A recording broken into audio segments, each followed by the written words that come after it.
ইয়া আইয়ুহাল্লাযীনা আমানুত্তাকুল্লাহ ওয়াল তানজুর নাফসুম মা কদ্দামাত লিগাদ। আল্লাহ বলছেন, ইয়া আইয়ুহাল্লাযীনা আমানু, হে ঈমানদারগণ, হে বিশ্বাসীগণ, ইত্তাকুল্লাহ, তোমরা আল্লাহকে ভয় করো, আল্লাহকে ভয় করো। ওয়াল তানজুর নাফসুম, এবং তোমরা নিজে নিজে চিন্তা করো। আল্লাহ বলছেন ওয়াল তানজুর নাফসুন, প্রত্যেকেরই চিন্তা করা উচিত, প্রত্যেকেরই ভাবা উচিত, প্রত্যেকেই নিজের বিবেকের কাঠগড়ায় নিজেকে দাঁড় করানো উচিত। কি নিয়ে? আল্লাহ বলছেন মা কদ্দামাত লিগাদ, সে তার পরকালের জন্য কি সঞ্চয় করেছে। মা কদ্দামাত লিগাদ, সে দুনিয়া থেকে পরকালের জন্য কি প্রেরণ করেছে, কি জমা করে রেখেছে। দুনিয়াতে আমাদের ব্যাংক ব্যালেন্স হয় না, টাকা পয়সা, স্বর্ণ লঙ্কা, আমরা কেউ জমি জমা সম্পদ বাড়াই, সঞ্চয় করি, নিজের জন্য হোক, পরবর্তী প্রজন্মের জন্য। এটা আমাদের সঞ্চয়, আমাদের জমা গচ্ছিত। আল্লাহ বলছেন প্রত্যেক বান্দার চিন্তা করা দরকার, প্রত্যেক বান্দির নফসের মধ্যে, বিবেকের মধ্যে একটু না দেওয়া দরকার যে মা কদ্দামাত লিগাদ, সে তার নিজের জন্য অগ্রে কি প্রেরণ করেছে। সে যে পরকালে যাবে, তার যে একদিন ইন্তেকাল হয়ে যাবে, সে যে মৃত্যুবরণ করবে, সে তার কবরের জন্য কি প্রস্তুত করেছে, কি জমা করে রেখেছে। আল্লাহ আবার স্মরণ করাচ্ছেন ওয়াত্তাকুল্লাহ, ও বান্দারা, আবারও বলছি ওয়াত্তাকুল্লাহ, আর আল্লাহকে ভয় করো। ইন্নাল্লাহা খবীর, নিশ্চয়ই আল্লাহ পাক জানেন, বিমা তা'মালুন, যা তোমরা করো। অর্থাৎ প্রত্যেকটা কাজ যেটা আমরা করি, দেখেন কে, জানেন কে? আল্লাহ কোন পর্যায়ে পর্যন্ত জানেন? আল্লাহ বলছেন ইন্নাল্লাহু আলিমুম বিযাতিস সুদূর, বান্দার অন্তরে গভীরে কি রয়েছে এটাও আমার আল্লাহ। এখানে শেষ নয়, ঘোর অন্ধকার, যে অন্ধকার বান্দা দু চোখের আলো দিয়ে রাস্তাঘাট দেখতে পায় না, যে অন্ধকার বান্দা নিজের চোখের আলো দিয়ে দেখে পথ চলতে পারে না, ওই অন্ধকারের মধ্যে যদি গভীর গর্তের মধ্যে একটা পিপিলিকা হাঁটে, পিঁপড়া হাঁটে, আল্লাহ সেটাও দেখে, আল্লাহ সেটাও। তিনি সেই সামি, আল্লাহ নাম আছে সামিউন বাসীরুন, তিনি সেই সর্বদ্রষ্টা, তিনি সেই দেখনেওয়ালা, তিনি ওটাও দেখে। তো আল্লাহ বলছেন ইন্নাল্লাহা খবীর, নিশ্চয় আল্লাহ জানেন, বিমা তা'মালুন, যা তোমরা করছো, কি করছো, পরকালের জন্য কি সঞ্চয় করছো। রাসূল পাক বললেন আল্লাহ কাল হাসরের মাঠে তোমাদের আমল নামা যেই হিসাবটা আল্লাহ নেবে, ডান কাদের ফেরেশতা, বাম কাদের ফেরেশতা, দুই ফেরেশতা মিলে কি লিখলো তোমাদের আমল নামা, খারাপ কি করেছো, মন্দ কি করেছো, আল্লাহ প্রত্যেকটাকেই। আল্লাহ বলেছেন না ফামান ইয়ামাল মিসকালা যাররাতিন খায়রান ইয়ারা ওয়া মান ইয়ামাল মিসকালা যাররাতিন শাররান ইয়ারা। রাসূল পাক স্মরণ করিয়েছেন যে বান্দা, প্রত্যেকটা ভালো কাজ একেবারে অনুপরমাণু পরিমাণ, প্রত্যেকটা খারাপ কাজ অনুপরমাণু পরিমাণ আল্লাহ হাসরের মাঠে মিজানের পাল্লায় উঠাবেন। তো রাসূল পাক বলছেন আল্লাহ তোমাদের আমল নামাগুলোকে মিজানের পাল্লায় ওজন দেওয়ার আগে নিজে নিজে বিবেকের কাঠগড়ার মধ্যে দিয়ে আমলের হিসাবগুলো করো, ভালো কট্টু করলা, খারাপ কট্টু করলা। রাসূল পাক বললেন আল্লাহ তোমার হিসাব নেওয়ার আগে নিজে নিজে নফস থেকে হিসাব চাও, কি করেছো তুমি। এই যে হায়াত তোমাকে আল্লাহ দিয়েছে, এক একটা বছরের পর পার হচ্ছে এক একটা বছর, প্রত্যেক বছর যখন তোমার গত হয়ে যায়, তুমি উল্লাসের মেতে উঠো নতুন বছরকে বরণ করে নেওয়ার জন্য। কিন্তু এই চিন্তা তোমার দিমাগের মধ্যে কাজ করে না। তোমার জন্য হায়াতে মুকদ্দারা, ফিক্সড যে হায়াত ছিল, নির্ধারিত যে হায়াত ছিল, ওই হায়াত থেকে একটা বছর চলে গিয়েছে, চলে গিয়েছে না, এটাকে বলা হচ্ছে হায়াতুল মুকদ্দারা, নির্ধারিত হায়াত, ফিক্সড হায়াত। আপনার আল্লাহ কদম যেই বছরকে, আয়ুষ্কালকে নির্ধারণ করেছেন, একটা বছর চলে গিয়েছে না, আমরা সেই হিসাব করছি। কিন্তু আল্লাহ বললেন ইকতারাবা লিন-নাস হিসাবুহুম ওয়া হুম ফি গাফলাতিন মুরিদুন, বান্দার হিসাব দেওয়ার সময় খুব সন্নিকটে, খুব নিকটে, অহম ফি গাফিলুন, কিন্তু তারা তো উদাসীন, তারা তো চিন্তায় নেই, তারা তো দুনিয়া নিয়ে চিন্তা, তারা তো মত্ত রয়েছে, মগ্ন দুনিয়া নিয়ে রয়েছে। কিন্তু আল্লাহ যে বললেন ইকতারাবা, অচিরেই তাদের হিসাব নেওয়া হবে। তাদের হিসাবটাও চেয়ে তাদের কাছ থেকে চেয়ে নেওয়া হবে কি করেছে। আল্লাহ যে ফিক্সড হায়াত দিয়ে দুনিয়াতে প্রেরণ করেছেন, ভালো কি করেছে, খারাপ কি করেছে। এই কারণে আজকে কেন বলছি, আজকে আত্মসমালোচনা, বছরের প্রথম জুমা। রসুল বললেন, আল্লাহ তোমার থেকে তোমার আমল নামার হিসাব নেওয়ার আগে নিজের বিবেকের মধ্যে নিজেকে দাঁড় করিয়ে নিজে কি করেছো তার হিসাবটা নিজে আগে নিজে নিয়ে নাও। আল্লাহ তোমার আমল নামাটা কাল হাসরের মাঠে মিজানে পাল্লায় দিবেন, পরিমাপ করবে, ভালো কি করেছো মন্দ কি করেছো। আল্লাহ সেই মিজানে পাল্লায় তোমার আমলকে উঠানোর আগে নিজের বিবেকের মধ্যে আমলটা উঠিয়ে দাও, ভালো করতে করেছো খারাপ করতে করেছো। এবং রাসূল পাক বললেন, আল কাইসু মান দানা নাফসাহু, এটা আরবিতে একটা প্রবাদে বটে। আল কাইসু মান দানা নাফসাহু, রাসূল বললেন বুদ্ধিমান সে ব্যক্তি যে তার নিজের নফসকে কন্ট্রোল করেছে, নিয়ন্ত্রণ করেছে। এখন আমাদের সমস্যা হচ্ছে আমরা নিজেকে নিয়ন্ত্রণ করতে পারি। একদিকে মসজিদ আছে, একদিকে গানের আসর আছে। গানের আসরে যাব নাকি মসজিদে যাব, আমার নফসকে আমি কন্ট্রোল করতে পারি। আমি চাইলে পারি কারোর সঙ্গে ভালো ব্যবহার করার জন্য, হাসি মুখে মিষ্টিভাবে কথা বলার জন্য, মধুরভাবে কথা বলার জন্য। আমি বলছি আমার মেজাজটা খিটখিটে হয়ে থাকে, ইচ্ছে করে একবার ধাবাত দিয়ে কথা বলি, একদম তেড়া করে কথা বলে দিই, কিন্তু শ্রুতি মধুর কথা আমার মুখে আসে। এখন দুইটাই তো আমার ফয়সালা। আমি আমার নিজের নফসে কন্ট্রোল করে ভিতর থেকে কি বের করবো কার সঙ্গে, এটা আমার নিজের ফয়সালা। আমার হাতে আমার নফস, নফসে আম্মারা নফসে মুতমাইন্না। এখন রাসূল বললেন, আল কাইসু মান দানা নাফসাহু, বুদ্ধিমান সে ব্যক্তি যে তার নিজের নফসকে কন্ট্রোল করেছে, আয়ত্তে রাখতে পেরেছে, নিজে দমন করতে পেরেছে। ও আমিলা লিমা বাদাল মাউত, এবং পরকালের জন্য যে আমল করেছে, নেক আমল করেছে।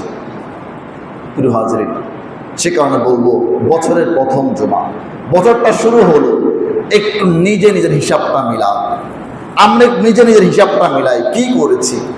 এই যে নির্ধারিত হায়াত থেকে একটা বছর চলে গিয়েছে, আমার পক্ষে, আমি আমার কথা বলি, আমার মনে হয় না আমি আমার এক মাসের হিসাব মিলাতে পারবো। প্রত্যেক দিন 24 ঘন্টায় কি করেছে আমি তো 2 ঘন্টা পরেই ভুলে যাই। দিনের হিসাব পাই না আমি রাতে ঘুমাতে গেলে, 24টা ঘন্টা আমি কি করেছি। তারপরে এক সপ্তাহ হিসাব আমি কিভাবে বের করবো, 30 দিন আমি কিভাবে তার হিসাব বের করবো। এই যে প্রত্যেকটা দিনে 24টা ঘন্টা আল্লাহ আমাকে দিয়েছেন, আমি এই 24 ঘন্টায় কতটুকু সময় আমি আল্লাহ রাস্তায় দিয়েছি, আখিরাতে চিন্তা করেছি, আর কত সময় আমি দুনিয়া নিয়ে ফিকির করেছি। এটা নিয়ে আমি অবশ্যই জিজ্ঞাসিত হব, অবশ্যই জিজ্ঞাসিত হব। প্রিয় হাজরিন, আজকে মহরম চাঁদ, আজকে বছরের প্রথম মাস। এখন আমরা জানি আরবি বলেন, বাংলা বলেন, আর ইংরেজি বলেন, ইসাই সন বলেন, প্রত্যেকটা সনের মাস কয়টা? 12টা। কয়টা? আরবি মাসও 12টা, বাংলা মাসও 12টা, ইংরেজি ইসাই সনের মাসও 12টা, যেটা আমরা খ্রিস্টাব্দ বলি বা ইসাই বলি। এখন এই যে 12 মাস, এটা কি বান্দার পক্ষ থেকে ফয়সালা আমরা নির্ধারণ করেছি? না। আল্লাহ বলছেন, বিসমিল্লাহির রহমানির রহিম, ইন্না ইদ্দাতাশ শুহুরি ইনদাল্লাহ, নিশ্চয়ই মাসগুলোর সংখ্যা, মাসের সংখ্যা, ইনদাল্লাহ আল্লাহর কাছে, 12 শাহরা, 12 মাস, 12 শাহরা মাস।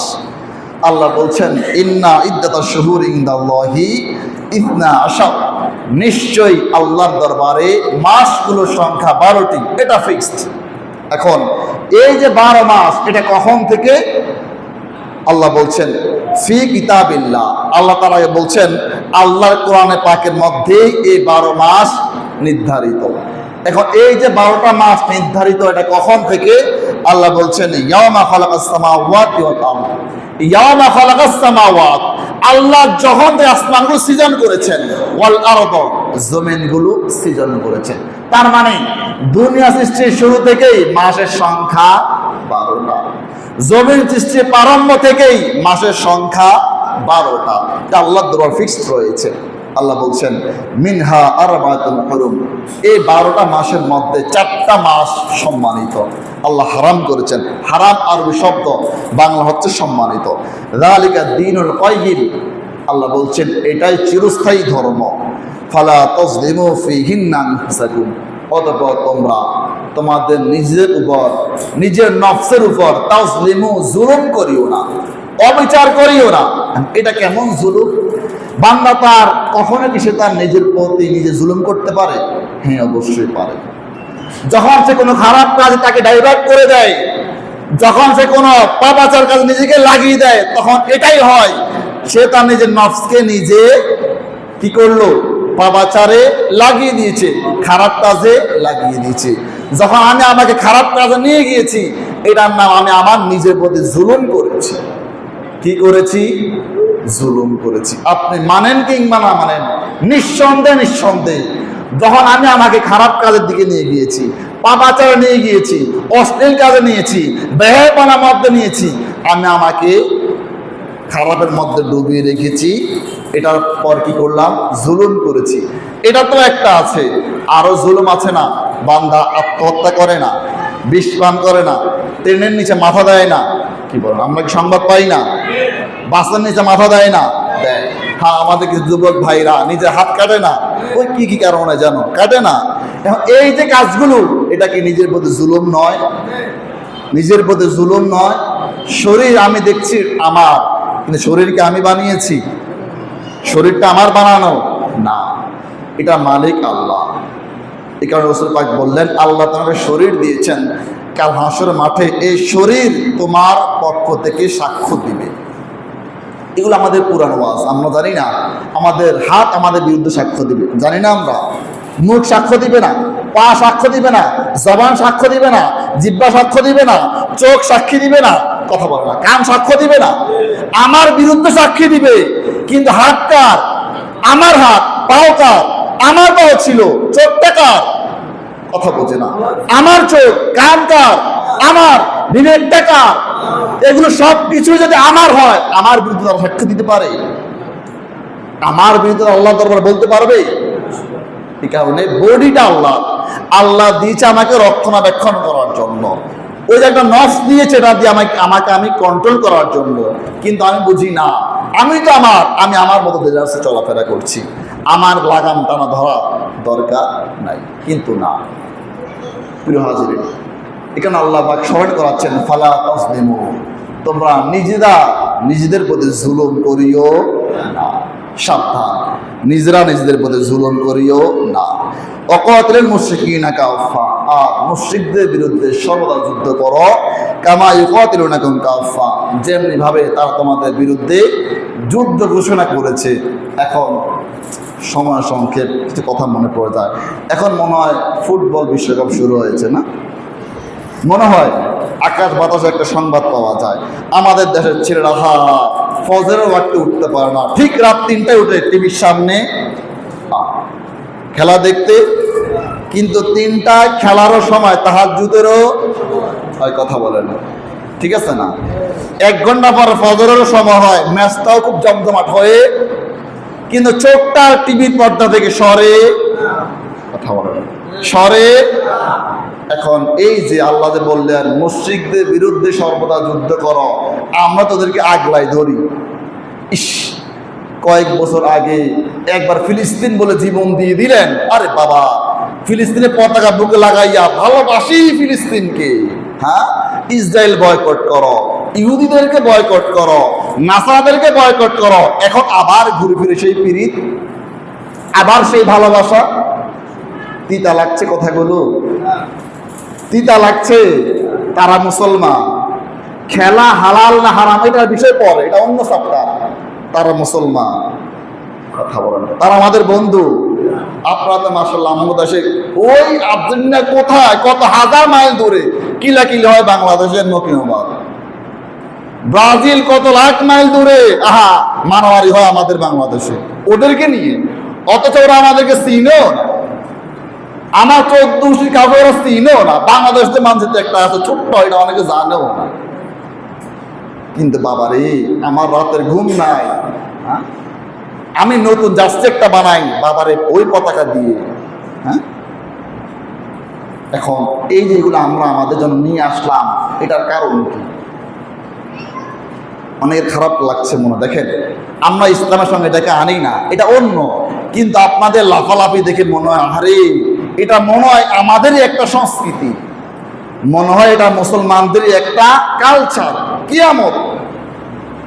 কিন্তু প্রত্যেক দিন যে মুয়াজ্জিন বলে হাইয়া আলাস সালাহ হাইয়া আলাল ফালাহ আস-সালাতু খায়রুম মিনান নাওম, প্রত্যেক দিন যে বলছে আস-সালাতু খায়রুম মিনান নাওম, ঘুম থেকে নামাজ ভালো, ঘুম চাইতে নামাজ উত্তম, ওইটার দিকে ভ্রুক্ষেপ।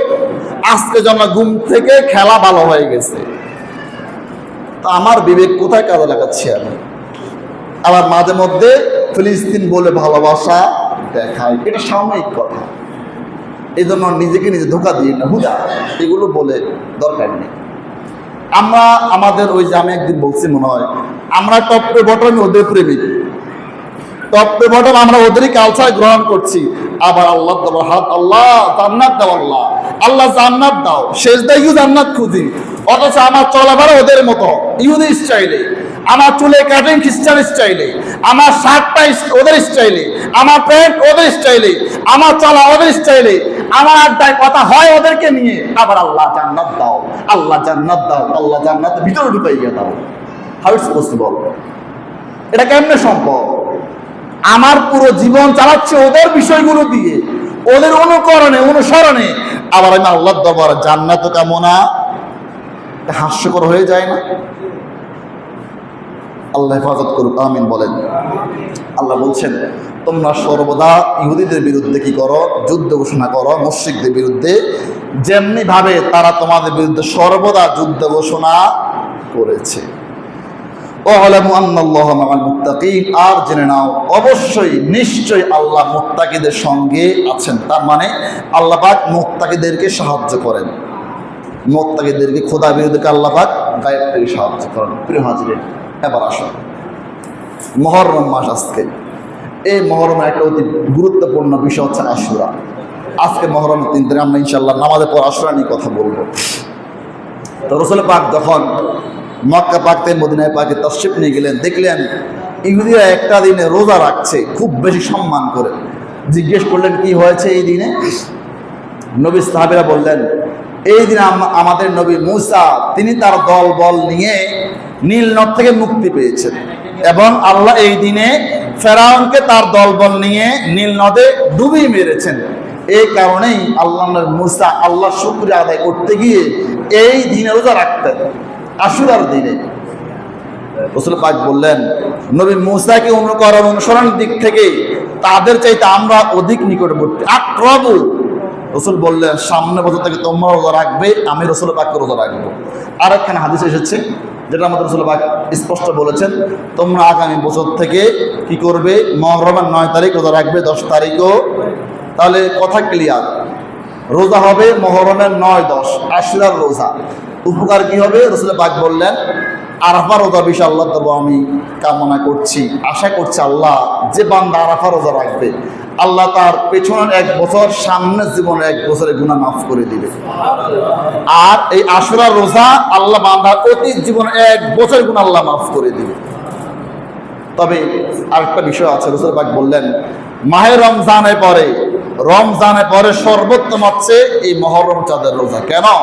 এটাকে বলা হচ্ছে শাহরুল্লাহিল মুহররম। এই মুহররমটা এটা আল্লাহর মাস, এটা সম্মানিত মাস। এই কারণে যারা নফল রোজা রাখতে আগ্রহী তারা সম্ভব হলে এই মাসের মধ্যে বেশি থেকে বেশি রাখেন।